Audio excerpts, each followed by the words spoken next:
Remember the 10 virgins? You remember the 10 virgins? Matthew 25. See, the message has spoiled. Let me do this so that we can end here. He said, then shall the kingdom of heaven be likened unto 10 virgins, which took their lamps and went forth to meet the bridegroom. And 5 of them were wise, and 5 were foolish. And they that were foolish took their lamps and took no oil with them. But the wise took oil in their vessels with their lamps. While the bridegroom tarried, what happened? Everyone slumbered and slept, including the wise one. They slept. You see, because in the journey of God, his timeline is not your timeline. And sometimes when God says, I am coming, I know what you are thinking. That you will wake up tomorrow morning and he has showed up. But sometimes God can promise Abraham a son, and Abraham will have to wait for till 100 years before the son will show up. In Abraham's timeline, it has been so long. But you see God. So sometimes in our journey with God, the bridegroom can tarry.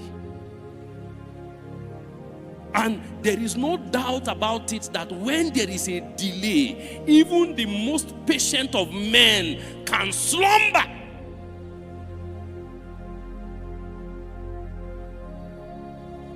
That while we are trusting God for something, I know that you are on fire, but there is a way that you think you can hold on.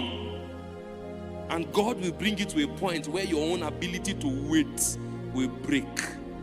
And you will now find out that if I'm going to succeed in this matter, it has to not be by might, not by power. It must be by the Spirit. It is God that will help you to wait in the seasons of waiting, because your own ability will fail you. When God says, I am come, you can't hold on to the promises of God and survive it in your flesh.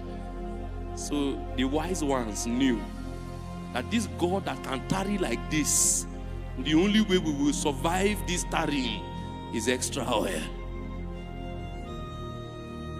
Extra oil. It has to be the Spirit. That's one of the reasons why he gave us the guaranteed level. It's called the earnest of the Spirit. That's why we have the Holy Ghost. Because he's the one that helps you to wait. To wait the kind of waiting that will pass the test of God's tarrying. Because God will tarry. I came to tell you, he will tarry. And you cannot wait well enough in the flesh. Not wait well enough. It has to be the Holy Ghost. You have to come to a point where you say, Holy Ghost, carry me. Carry me. It has to be you who will carry me through these seasons. Because while he tarried, they all slumbered and slept. Everyone slept. But the ones who were wise enough to know that the only way we can go through this season is by the Spirit. Holy Ghost, carry me.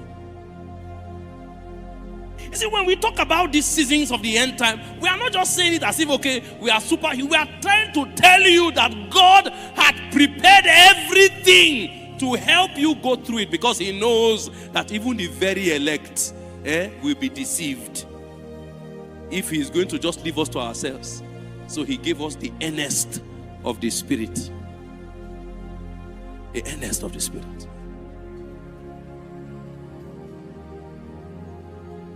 While the bridegroom tarried, the foolish ones slept, the wise ones slept.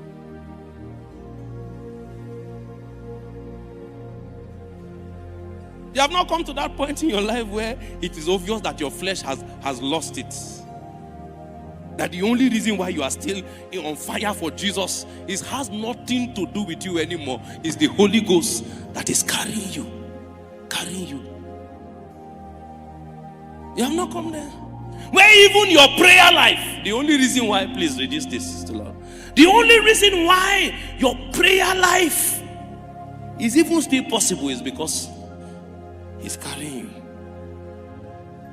Because you have prayed enough, and at some point you were discouraged.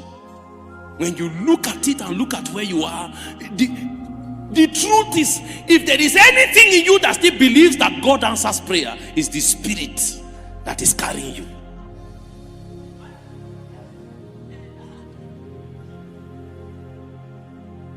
And one of the reasons why he allows that kind of tarrying is so that you will identify, you will discover the weakness in your flesh. Let it give way so that you can, on the wings of the Spirit. On the wings of the Spirit. Because your flesh can't do it again. You have to get to that place where you realize that the only reason why this life is possible is because we have yielded to His Spirit.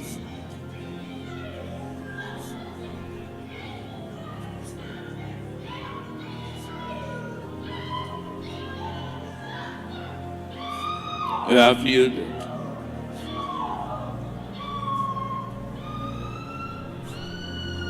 No wonder He said, in the last days I will pour out my Spirit upon all flesh. Because He knows that much more than ever, if there is one thing the generation will need, it will be an abundant supply of His Spirit. We need Him. We need Him to equip us. We need Him to empower us. We need Him to survive. It wouldn't have been possible without Him. He has to help us. He has to help us. Oh. They say, by strength shall no man prevail. By strength shall no man prevail. By strength shall no man, no man, no man, no man, no man, no man. And so to that effect, He gave us the earnest of the Spirit. No man shall prevail by strength. Is there something God has asked you to do? By strength shall no man prevail. If you are wise and you want to embark on that journey that the Lord is calling you for, if you are wise, you will take extra oil. You need an abundant supply of the Spirit.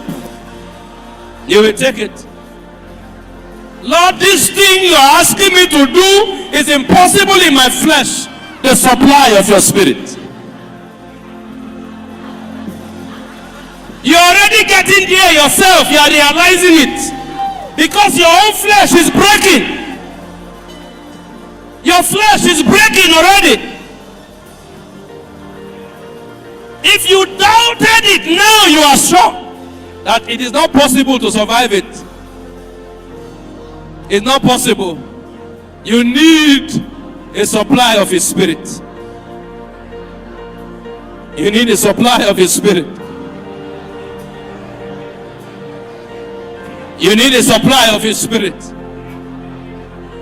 I can't continue the message, but I need you to pray.